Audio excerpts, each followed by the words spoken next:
His fields of experience are third-party assurance, IT audits, and cyber, all within the financial service industry. Jesper has experience with NIST, COBIT, and the new European Resilience legislation, DORA. Jesper is part of the workgroup DORA of the Dutch IT Audit Association. Jeleen Kombrink is a cyber strategy senior manager at Africa Talent by Deloitte within South Africa, supporting North-South Europe Deloitte clients. Her fields of experience are audit, fraud, cybersecurity, and cyber operational resilience, all within the financial services industry, both in South Africa and the Netherlands. Jeleen has experience with NIST and the new European Resilience legislation, DORA. I please ask you to welcome both Jeleen and Jesper, and I pass down now the word to start the lecture. Noelle, would you like to say something before? Oh, no, okay. Thank you so much.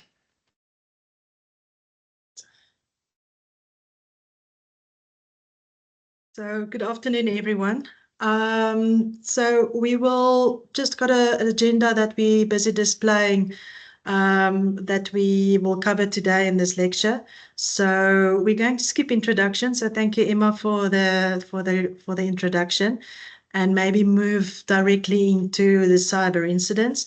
That will be followed by digital operational resilience, some of the NIST framework from a cyber perspective, and then beyond cyber. And then we've got a little bit of making it a reality on learning application, how to empower for future auditors, where we will introduce another person, and then some Q&A in closing. So going to skip the introduction. So moving on to cyber incidents. Jesper. Yes. Before we go into the resilience and the NIST framework, it's important to understand why are we doing this, and we got some examples of recent and cyber incidents, and this one is from December 2019. It seems a little bit older because it's 6 years old, but it's quite famous in the Netherlands because it's one of the first, or maybe the only one, where the university that got hacked in this case is so open and transparent about what happened, and they published a whole report about what happened there in 2019. And they also gave a symposium, as you can see on the bottom right, about this topic. And you can still watch the video of that symposium. And now we have to go back to 2019, and the hack started on October 19. So that was 2 months ahead of the actual start of the ransomware, because that was what happened. The hacker started with a phishing email that also contained an Excel file, and that Excel file was a macro file. And the person opened that macro file, and after that, the hacker got access to that account. At that moment, it was not a privileged access account. So from there on, the hacker had to work to another account to find a privileged access account.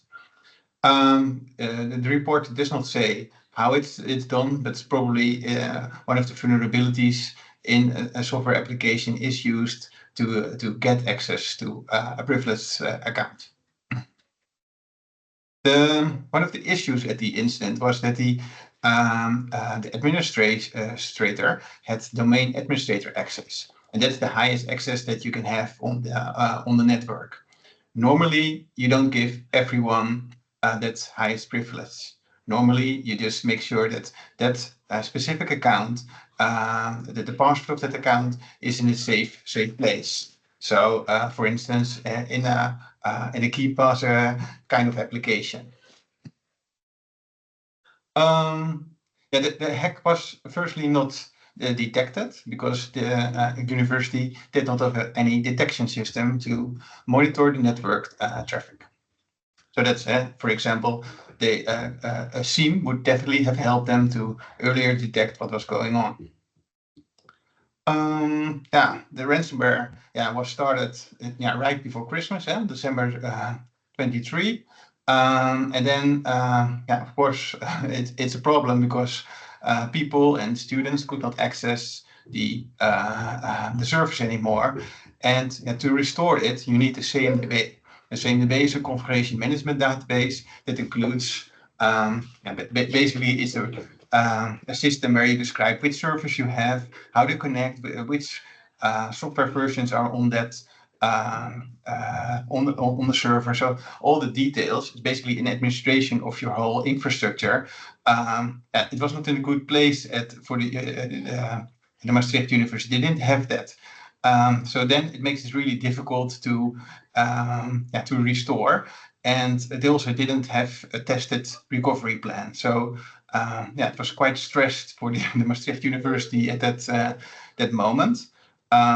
So they started with experts from a specialized firm that's called Fox IT in the Netherlands to start negotiation with the hackers, and they eventually paid.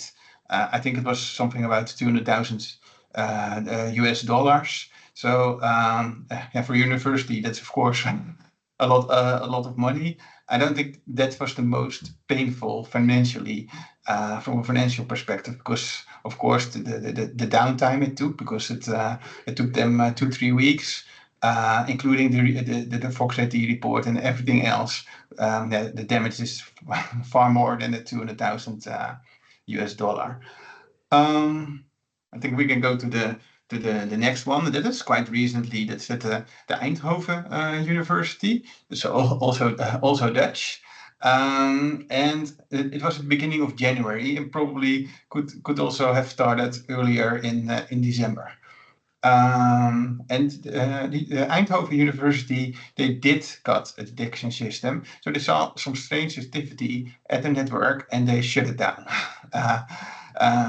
So that's the good news. But the bad news is it took them roughly 9-10 days to partly restore the server. So they had to investigate and so on. There's no report yet. They expect a report in April. So I'm definitely going to read it if they also publish it, and that's what I definitely hope. So we all can learn from it. So do cyber incidents only happen in the Netherlands? No, they don't. Also in Zwaני, University of Technology, hack has taken place in December 2023. So again, it was around the Christmas period, and that makes it quite. I can say that it's a famous period for hackers. So especially in that period, you really should make sure that your monitoring is in place. And I think also that if Christmas is during the not in the weekend, but like on Monday or Tuesday, so people got like 4 days off, you definitely see an increased risk. If it's in the weekend, Christmas, then it's only 2 days, then hackers got less time. Basically, that's what you see. There's not a lot of information available about this hack. The only thing that they think they know is that hundreds of thousands of records has been stolen, and the professor that was responsible for the IT environment, she got suspended.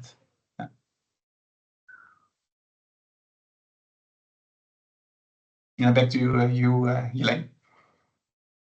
So some of you might think, why all these incidents? Why are we starting with those? So from a digital operational resilience, the big 2025 drivers for change at this stage is what we see is, of course, a dynamic threat landscape.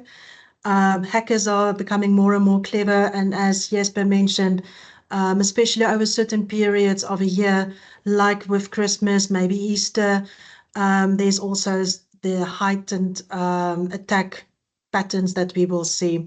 Regulatory focus, there's in the Europe space, there's the European Digital Operational Resilience Act that came into effect January 17 this year. and a big focus in Europe to ensure our clients as well as the organizations out there are more and more becoming resilient. Within the South African space, the Reserve Bank also issued a directive in that same direction. And as much as the Digital Operational Resilience Act is very European focused, the application thereof can be done with, well, a lot of the organizations are following in that direction. Why? As you saw with the incidents that Jesper mentioned, who of them were able to restore the environment quick enough, had all the necessary elements in place. Of course, there's also the pressure to optimize cost. So some organizations might not have deep pockets to spend a lot of money on their controls.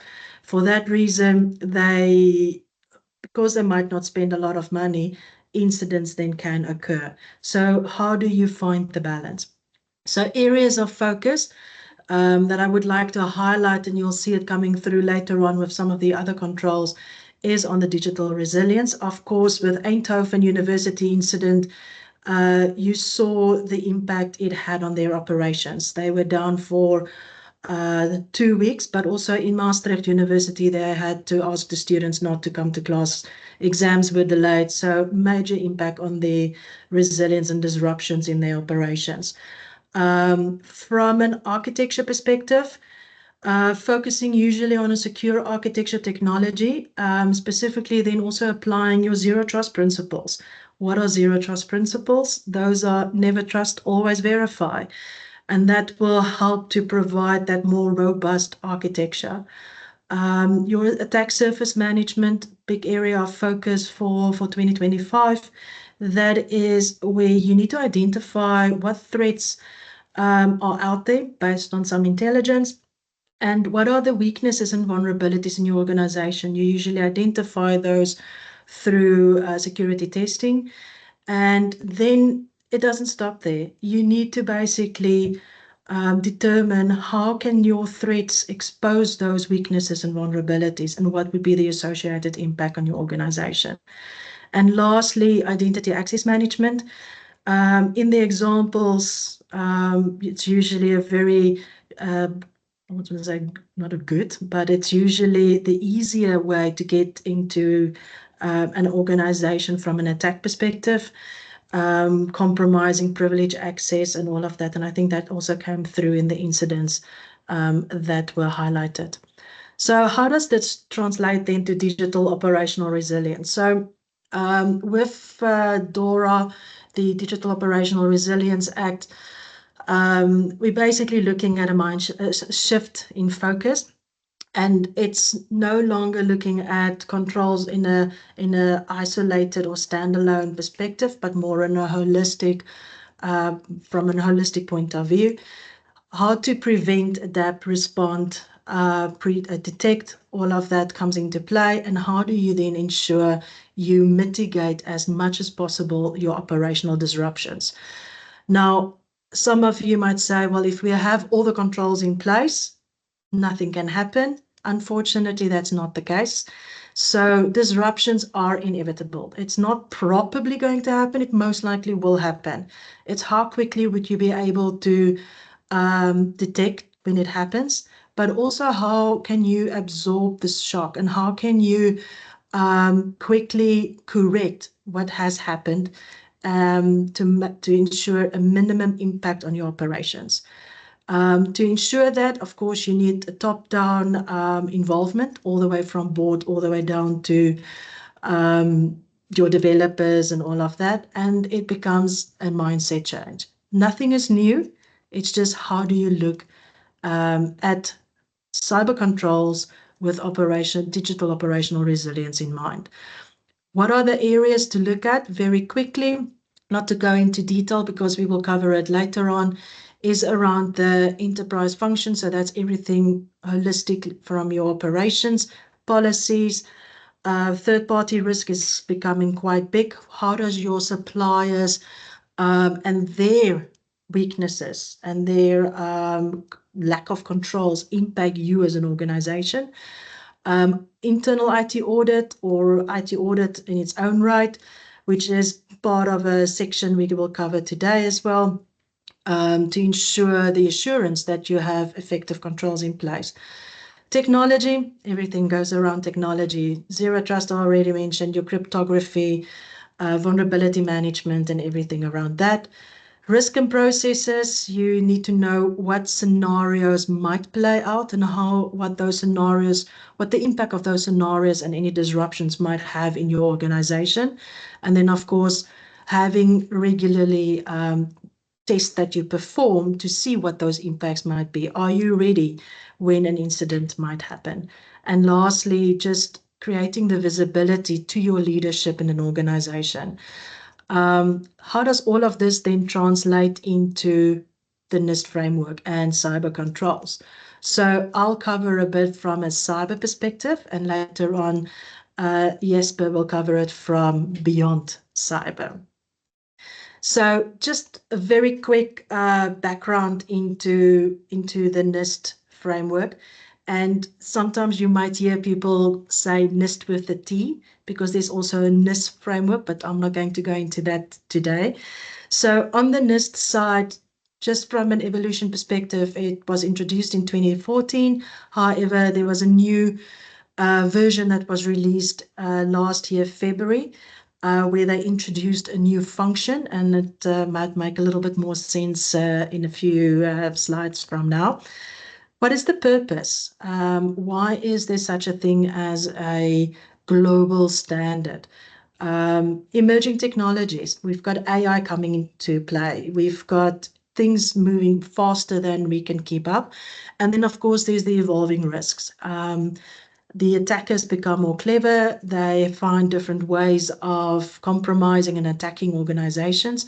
For all those reasons, there's a continuous input and collaboration from government, academia, as well as the different industries as to how can we enhance the controls to make sure it covers all the industries. Scalability, flexibility, it can be applied across any type of size of organization, across all the different industries. It is a global framework. It's not forced onto anyone. It's not part of regulations, but it is voluntarily accepted by quite a large number of organizations globally. It originally started off as looking at critical infrastructure. However, it evolved to benefit organizations across the different industries, and then, of course, the different sizes.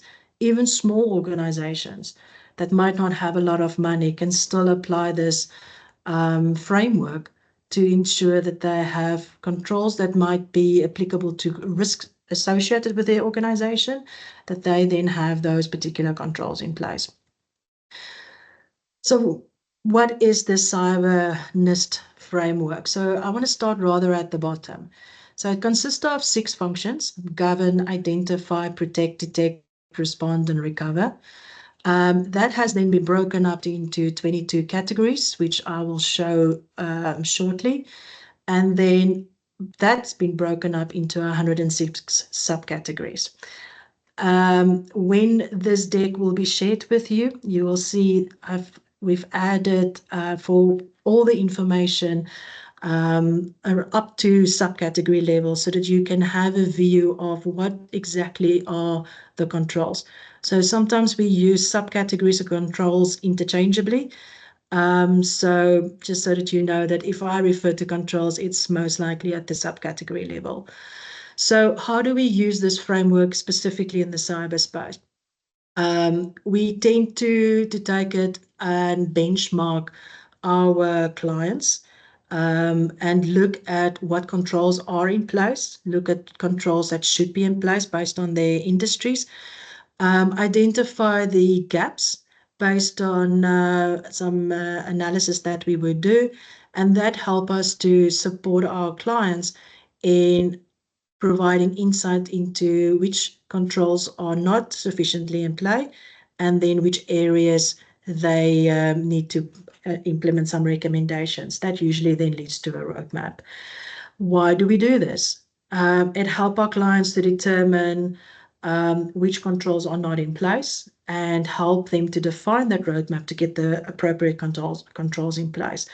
It can also help them to support what is their cyber profile looking like, as well as what is their cyber maturity. By identifying recommendations and roadmap, it can help them which area they should invest in. So with that, we usually identify the crown jewels. That is your critical services, critical applications. Which systems and applications do you rather need to focus on sooner than later, making sure they can't get compromised? In the example of the universities that Jesper gave, there is the going down on your full system and your students can no longer access it. They can't write exams. In the Tshwane example where data got compromised or ring-fenced, whether it got stolen or just from a ransomware perspective taken ransom, those are the crown jewels of a university. If students can't access their accounts, nor can they write exams, maybe it was an internal, who knows, but in any case, somebody didn't write an exam, but it's still very important systems.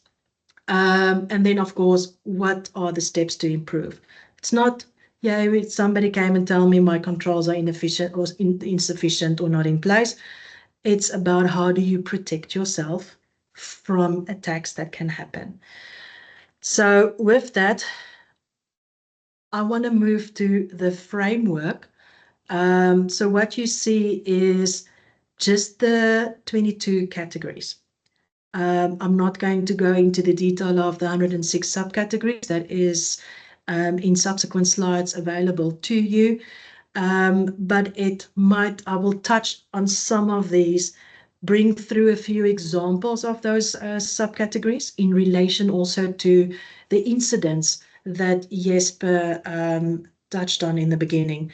So under governed capabilities, the one to maybe highlight is roles, responsibilities, and the authorities. So from a governance perspective, it's usually how's your organization structured and governed to drive an awareness of cybersecurity across the organization. It's all about a culture within your organization. So roles and responsibility is who's responsible for what.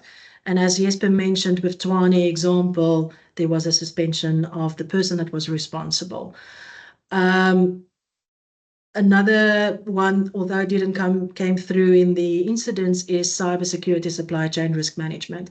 I did touch on it very quickly, where it's about who are all your suppliers and how can they get compromised and how their compromising can impact you as an organization.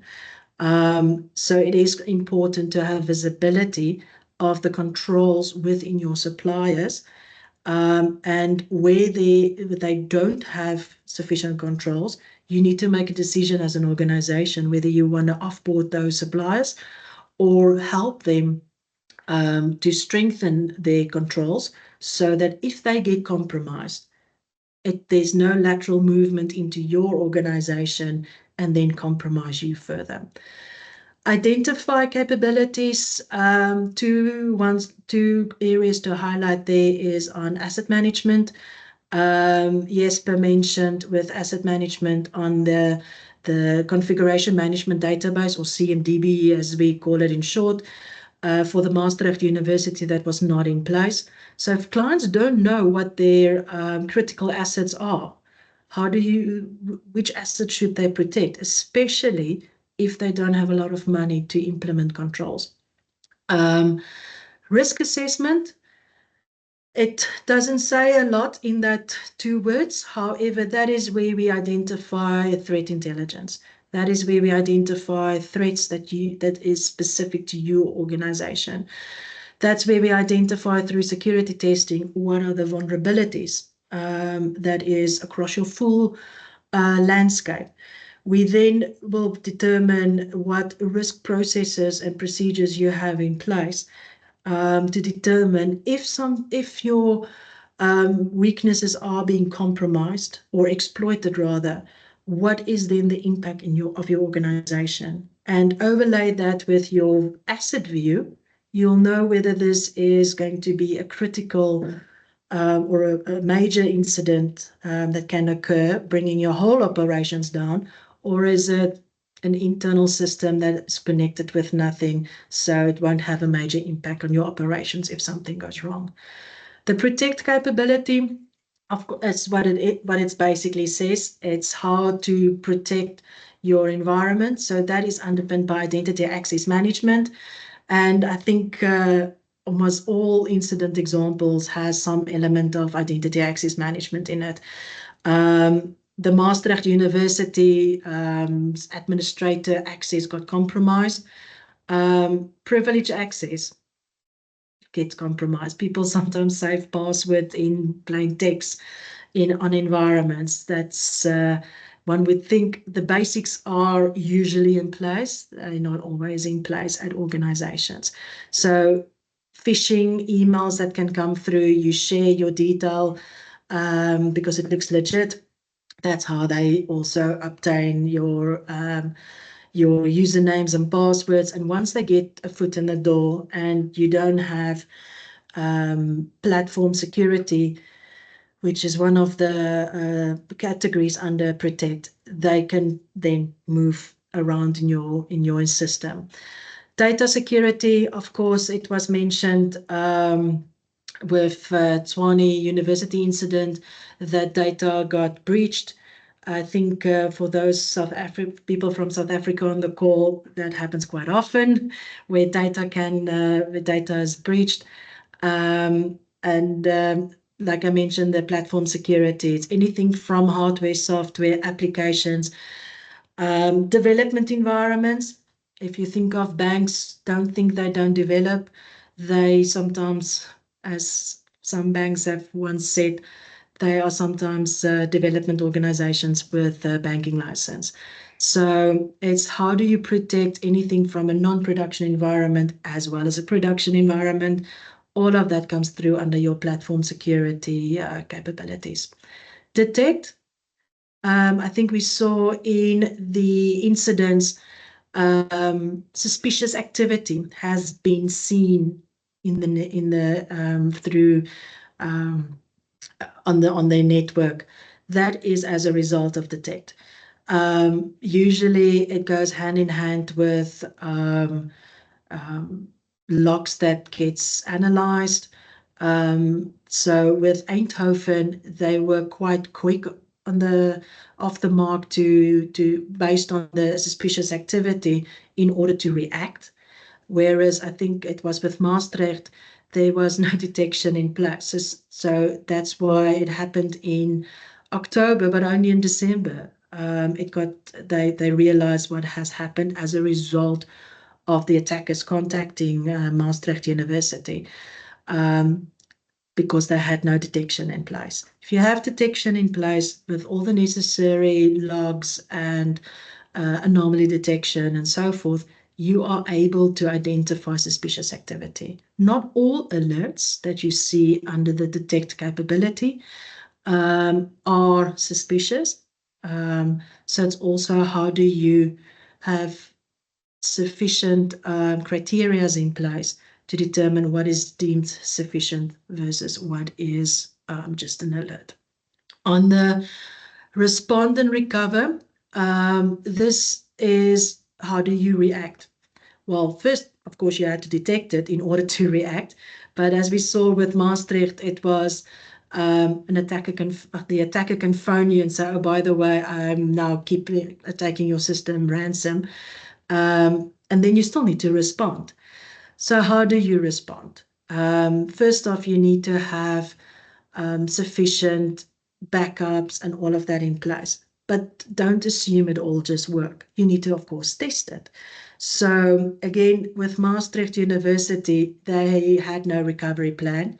Well, if they had one, they never tested it. So they weren't quite sure whether it might work.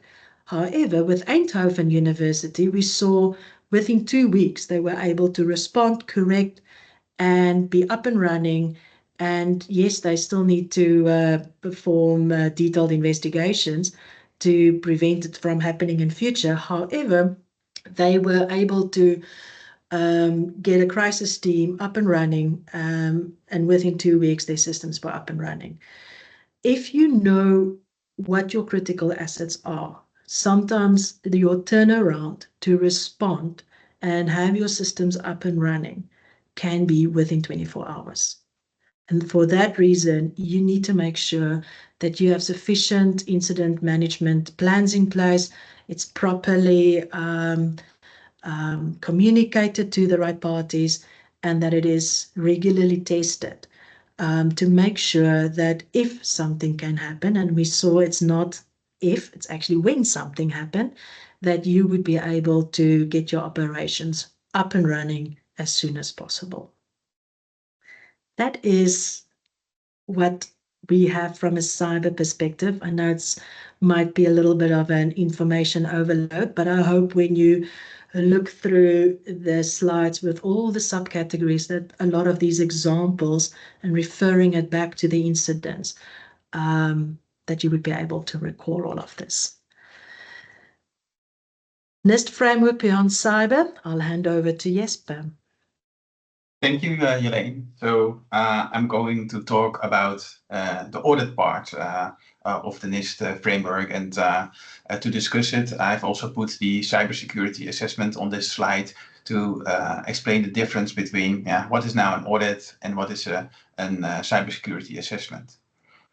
An audit always ends with a conclusion, and that conclusion is independent. That's where we get paid for. That's our license to operate. Is that we provide an opinion about something, and that opinion can be like a student system, for instance. But the most known, I think. A report is the annual statement report of any company that is audited by an audit firm, and that includes an independent conclusion. Now, why do you perform an audit? That could be, and that's I think that in most cases, it's compliance. It's required by law or any other regulation that an audit has to take place. But it also could be that companies request an audit themselves. They want to have an opinion about their internal IT controls. Are they effectively working? Are they designed properly? And sometimes it's about safeguarding assets, and that could be like an ERP system that we perform specific audits on, but it could also be on a data center, that we visit the data center and have a look around there. So hey, is there events? Are the cameras working? Are the detection systems in place if there's a water leakage, for instance? I think those are the most known audits. If you compare that with the cybersecurity assessment, we call that an advisory engagement. So you don't have to be independent. You don't draw a conclusion, but you give insight in how a client is operating. And I think a well-known method for that is a spider web. In the spider web, you've got, for instance, the functions from NIST on the side of the cyber web of the spider web, and you want to have a certain state. You want to reach a certain maturity level, and you mark that with a line, and that's your goal. And then you, as an advisor, come in and have a look and test the controls of NIST and see what the actual state of the controls are, and then you draw a second line based on that, and you get insights on how effective a company is operating, and how mature are they regarding cybersecurity controls. Other engagements or questions maybe is about benchmarking. I think Jeleen and I did recently an engagement, and the client is always asking, how are we doing in comparison with competitors? Are we doing better? Are we doing too much? How are all other companies doing doing that? It could also be like a strategy check. Hey, we want to go and use a lot of artificial intelligence, but is that the correct way to proceed, or can we do it another way? For instance. Now, on the next slide, I'm going to talk a little bit more about controls. So we just Jeleen discussed the 6 functions from the NIST framework. So they are here again on the left. And what are now typically controls? Now, we divide them in 3 categories: preventive controls, detective controls, and corrective controls. Now, the preventive controls, I think the most known one, for instance, is a password and multi-factor authentication. So if you don't know the password and you don't have the multi-factor authentication, you cannot access a certain account. So it's preventive. You prevent unauthorized people to get access to a system. Well, that sounds easy. If you got like a lot of preventive controls, you don't need detective and corrective. Yes and no. There should be a balance, because of course you can close the door and don't even have a door in a house, and no one can enter. But sometimes things got compromised. For instance, when someone clicks on a phishing link and someone gets access to an account unauthorized. So you need also detective controls and corrective controls, and you cannot only rely on preventive controls. Of course, preventive controls are cheaper and way more effective than corrective controls. You cannot restore a backup every day. You need to make sure that your environment is protected by preventive controls. But in case something happens, then you need the corrective control. Now, I think that the most known detective control, please go back, Jeleen, to the previous slide. The most known detective control, I think, is reviewing of logs. See the net, basically analyzing the network activity. And of course, you don't do that by hand anymore. There are smart systems that analyze the logs and give alerts when they notice something strange going on the network.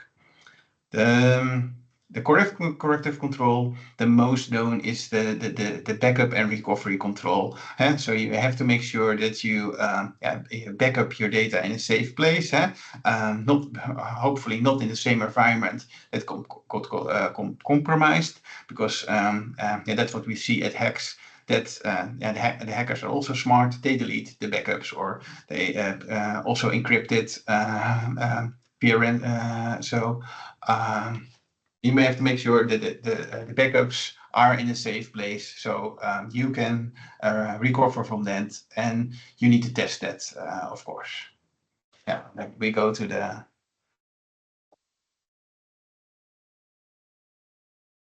On this slide, we're going to talk a little bit more about the relation between an assurance object and the control activities. So an assurance object, that could be a student's system where the exam results are in, and you want to make sure that you protect that, because otherwise a student might change their exam results.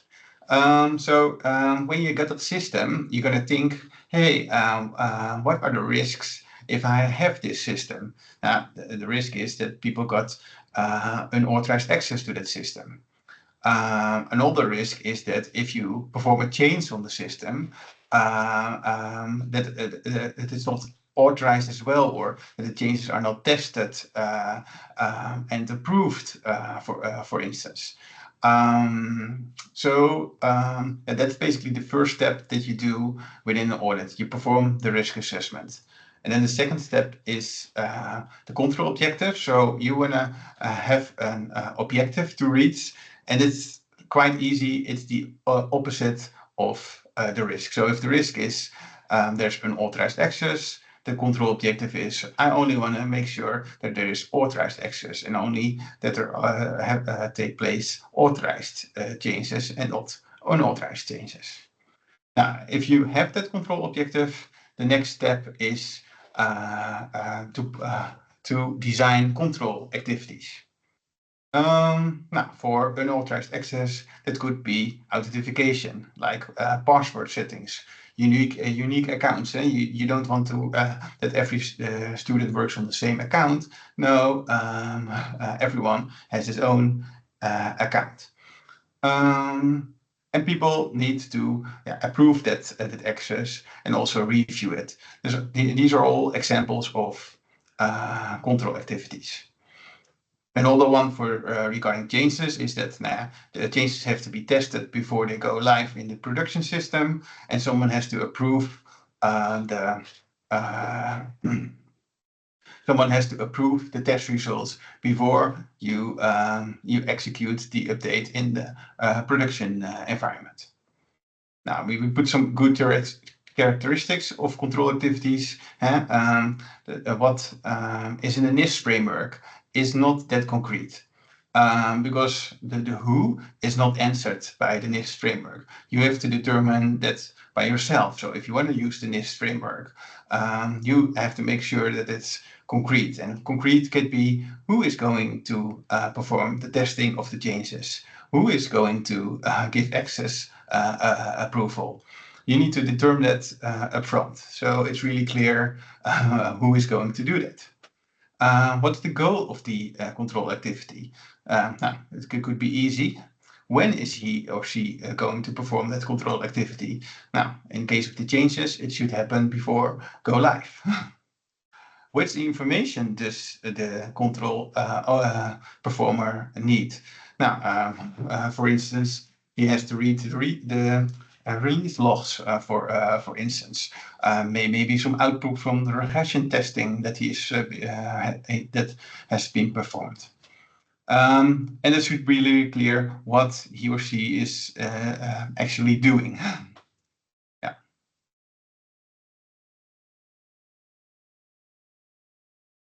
This slide is about the lines of defense. When we talk about this topic, we actually talk about 4 lines. The first line is the business. So they are actually the people that perform the control activities that we have just discussed. And that could be like a manager from the HR department or someone else. It does not really matter. But those are the ones that have to perform the control. Then you got the second line, that's risk management. Third line is internal audit, and last, the external audit. Now, to make it more clear, I put an example on the sheet. So the first line activity is the product owner. He reviews every year 10% of the users to make sure that the users have the right role in the system. When he detects an error, he performs follow-up procedures to mitigate the risk. Now, it looks like a quite good control. It contains the who, what he does. Also, the follow-up actions are concrete. So the first line thinks this is an example of a good control. But then risk management comes and says, yeah, but it's only 10%. It's not 100%. And so we got a risk of a lot. We don't accept this because the risk is that there's unauthorized access, and if you just review 10%, that's not enough for them. So they will say, hey, please adjust that control to make sure that it mitigates the risk that we have, and change it to 100% for instance. The role of the third line is to test this control. They will go to the product owner and say, hey, you have to review this every year. Can you please show us your review and the evidence that you used for this review? And they will, based on that, they will test whether the control is effective during a certain period.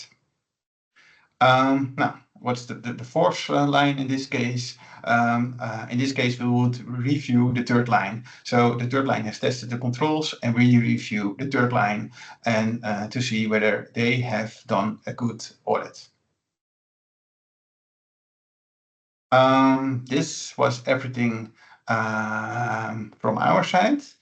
I think, Jeleen, I think we can go to the Q&A, right? Yeah, just maybe very quickly for 1 or 2 minutes. Just a lot has been said on the cyber side, a lot has been said with IT audit, but what I, for 2 minutes, would like to do for the lovely lady that's sitting next to me is just to, next slide is not coming through. Yeah, there it is. So I've got Ntabi Singh that's sitting next to me, and she is a recent a joiner of our Africa Talent by Deloitte here in Johannesburg, and she's gone through a graduation program with us, but she is within our IT audit space. And what I would like to do is, with her hearing what we shared with you all today, is how does all of this empower future IT auditors with a focus on, of course, controls. So I want to hand over to Ntabi Singh to allow for Q&A after this. So a very quick 1 or 2 minutes just to maybe share some of your takeaways and thoughts, and then we can move to Q&A. Thank you very much for that, Jeleen. And good afternoon or a very early good evening to everyone else. My name is Ntabi Singh, and I am a junior consultant and working in the IT audit space.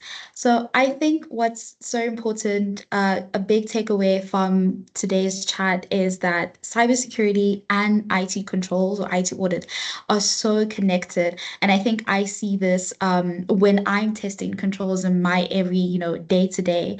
When we test controls, we're basing it off the fact that if the technology systems that are put in place are not working correctly, we need to, we need to come up with a solution to solve that. And just like the cyber incidences that we were speaking about earlier today, if they do happen, that's when, we kind of step in and just evaluate what happened, why it has happened, and are there any controls put in place? And, how do we make the controls better? So my favorite thing to do is looking at this like if you could just picture a huge gate, and let's say this gate is the control. So what we do as IT auditors, we come in and we test if this gate is working correctly. Is it admitting people who are supposed to be admitted through that gate? Is it locked correctly?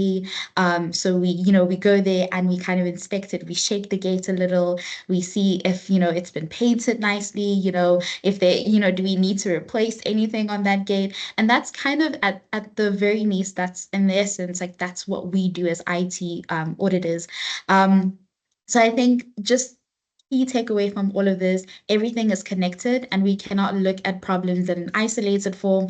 So I think the biggest thing that all of you could do when you leave this call is just try and connect the dots between the cyber incidents and what IT controls do to prevent and protect and detect and all those 6 subcategories we were talking about. So yeah, that's the biggest takeaway. Connect the dots because everything happens in a system. Thank you. Awesome. Thank you, Ntabi. Q&A.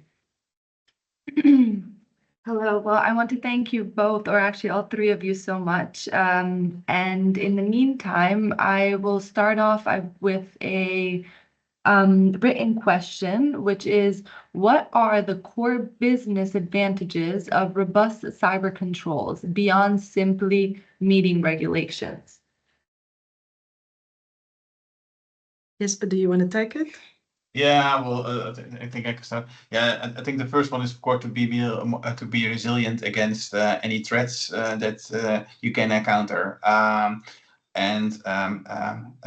We know that if for instance, from an audit perspective, we test controls, that companies actually got safer and less incidents happen. And also, of course, our clients appreciate that if we test and we give them tips to improve their cyber security. Thank you so Yeah. much. Oh. Nothing else. Yeah. Yeah, okay. Moving on, I see Shungu. Let me give you the ability to activate your microphone, and you should be able to now ask the question.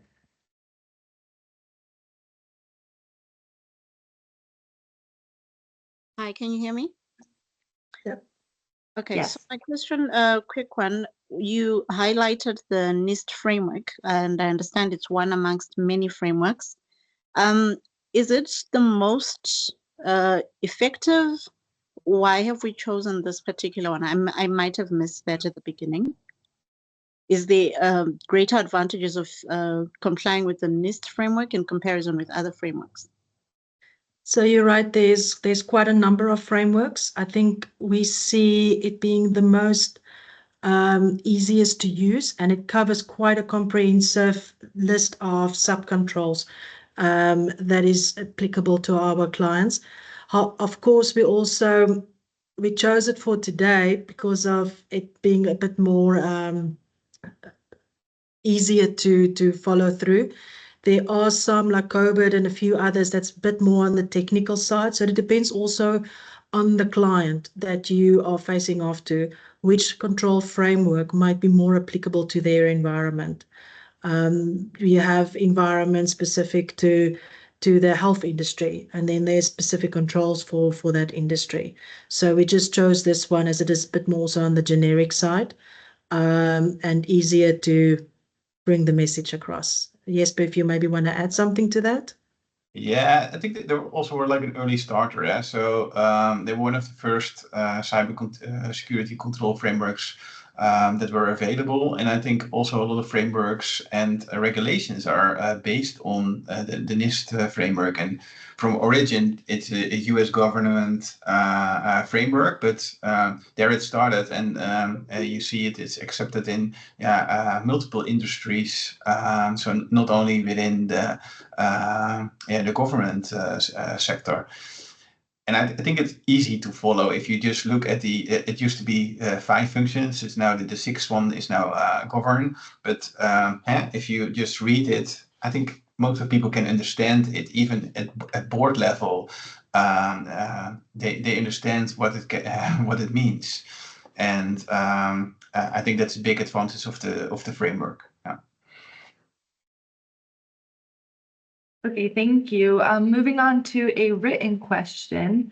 Given AI and automation that is happening, real-time and continuous auditing that can be done again via the above, don't you think that the auditing profession will shrink in the next while? Yeah, it's an interesting question. It's also something that Deloitte is actively involved in. We even give interviews about this topic. It's also something that I hope, because there are a lot of things that we are now doing can be indeed automated and replaced by IT, artificial intelligence. Will the whole profession disappear? I don't see that happening very, very soon. We are talking about continuous auditing and continuous monitoring for over 20 years now, maybe even longer than that. And it's not happened so far. So so far so good for me personally. Then Maybe but certainly it will change. It definitely changes. Yeah. Maybe just to add, I mean, there's two sides of artificial intelligence. You can use it to become more efficient, and use it also to detect from a cyber perspective, and use it as a control in its own right, which of course auditors need to look at. But on the other side of the fence, it is used by the attackers. So it's part of their part of the emerging technologies, and for them using artificial intelligence to find more cleverer way that our potential controls can't always detect. So it will be quite a long time before, I almost want to say, jobs are shrinking. It will just maybe put more emphasis on professional judgment and adding more people with the knowledge and experience to help detect and improve the controls of our organizations. Okay, thank you so much. Moving on, we'll wrap it up with one last question from Harry Kruger. I allowed the microphone ability for you if you could speak. Hello, can you hear me? Yeah. Okay, my question is for smaller organizations with limited resources, where should they prioritize their efforts within the NIST framework to achieve the most impactful resilience improvements? So usually you would start with what is the threat landscape? What would they be what would be their biggest exposure of an attack? And that will help you to guide what protective measures you need to put in place. So if you recall the identify framework or the identify category to identify what are the risk exposures, what is the impact that the organization would have, elements then of your protect category, how you would protect based on the associated risks. And then, so it's thin slithers almost of all the different functions that you would try to have in place than to just focus on one particular category. You can have protection in place, but if you can't detect if something has gone wrong, it doesn't really help you to have all this protection in place. Same as with how can you recover. Again, you don't need to have massive backups if you don't have data. So again, it's about about the organization's profile. What are the assets that they require to protect? And you can then thin slither it through all the different controls that would be applicable to their environment. I know we're almost out of time, but Emma, if there are questions, happy if you want to share it offline with us, happy to get back on some of the questions as well. And you can share with the wider audience. Yes, absolutely. So of course, there is the email cyberschool@hcss.nl, which is available for you, as well as I'm sure if you want to reach out and ask through that email, the email of both Jesper and Jeleen, in case you have any further questions, please let us know. And I generally very much want to thank you guys for coming here today and giving this lecture. And I will now move on to the Mentimeter part. If anyone wants to remain, we will start doing first the Mentimeter regarding the previous lecture and then a Mentimeter regarding this lecture. But thank you so much, Jeleen and Jesper. Thank you. Thank you, and good luck with the case. Thanks. Yeah. Thank you. Bye-bye.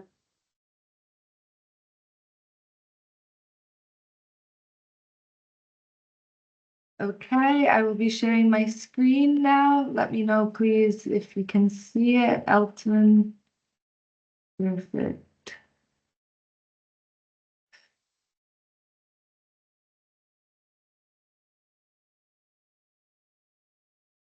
All right, can everyone hear me? All right, so please join at menti.com and use the code that you find on the screen, 15766124. I'm gonna wait for you guys, give you a minute to join in.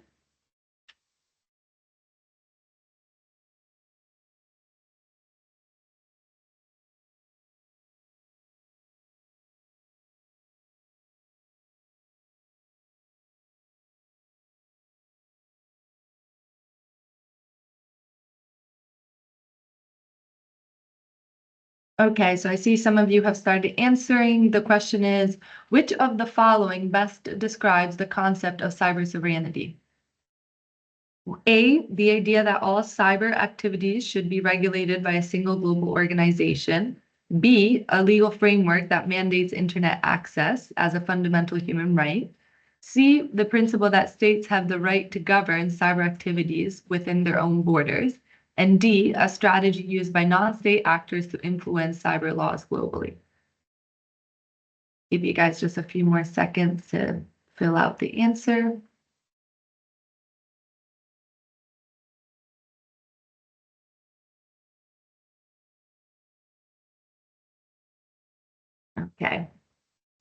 All right, well, the correct answer is, one second. Okay, it is indeed answer C, the principle that states have the right to govern cyber activities within their own borders. Great. Moving on.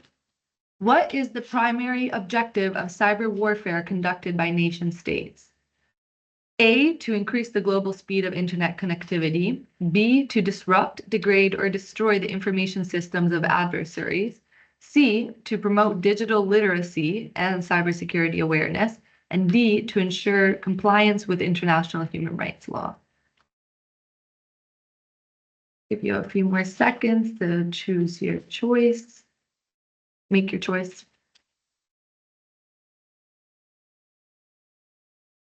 Okay, indeed, the answer is B, to disrupt, degrade, or destroy the information systems of adversaries. Which of the following is an example of state-sponsored cyber attack? A group of ethical hackers exposing security vulnerabilities, a private company developing new encryption technology, C, a local business experiencing a ransomware attack from an independent hacker, and D, a government launching a DDoS attack against a foreign nation's infrastructure. Give you a few more minutes just to answer out.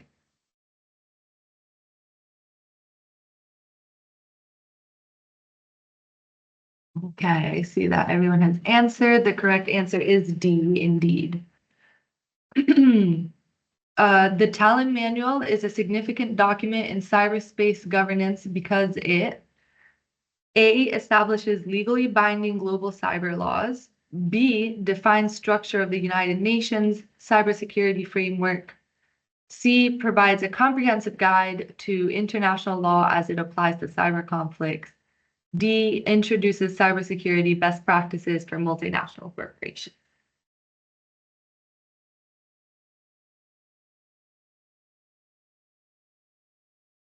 Okay, indeed, the answer is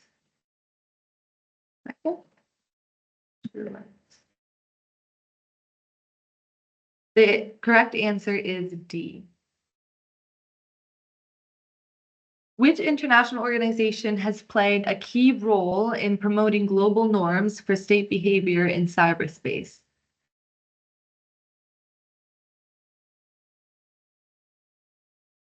The International Red Cross, B, World Bank, C, NATO, and D, the United Nations.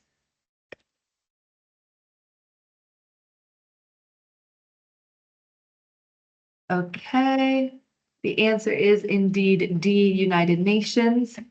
Now moving on to the second part of the course, we have 5 more questions. One moment, please.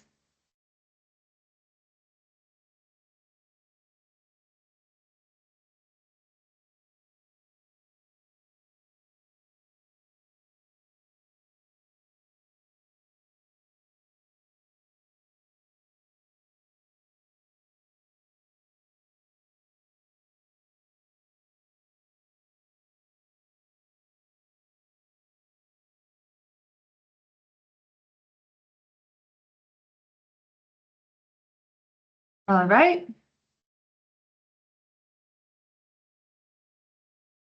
So if you could join me at menti.com, use the code 58718639, please.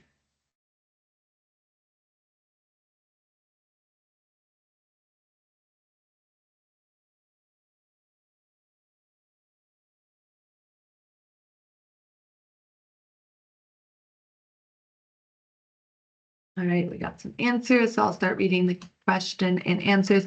Which of the following best defines a cyber attack? A software update that improves security, an attempt to gain unauthorized access to a computer system or network, the legal use of hacking techniques to test security, in a routine system maintenance procedure.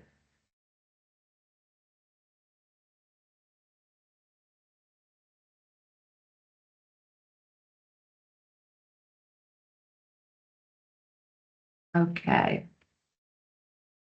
Give you a couple more seconds. see that a lot of you are still answering.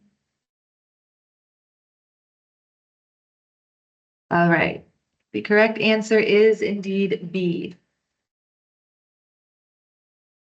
What is the primary goal of a distributed denial of service, DDoS attack? To steal sensitive data, to disable access to a network by overwhelming it with traffic, to install malware on a system, and to encrypt files for ransom.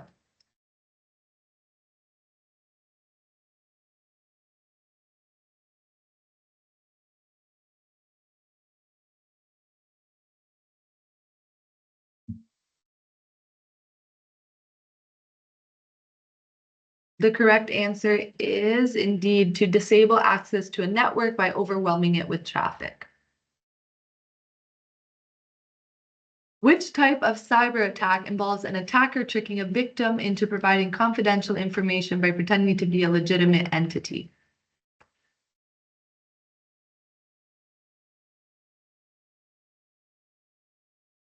One, phishing, ransomware, Trojan horse, or brute force attack?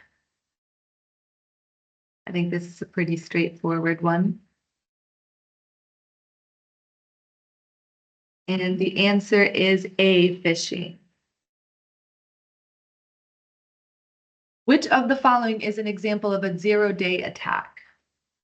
Exploiting a vulnerability that has already been patched, attacking a system using outdated malware, using an undisclosed security vulnerability before a fix is available, gaining access through weak passwords.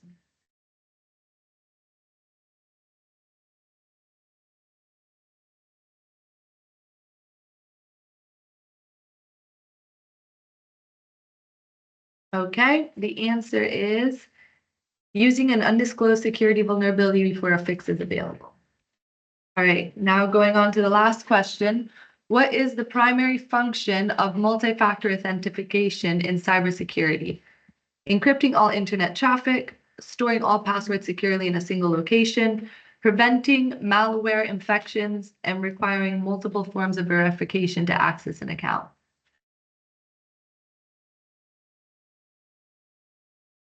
All right, it seems like there is an overwhelming majority. Indeed, the answer is requiring multiple forms of verification to access an account. All right. Let me stop sharing the screen, come back to you guys. Here we go.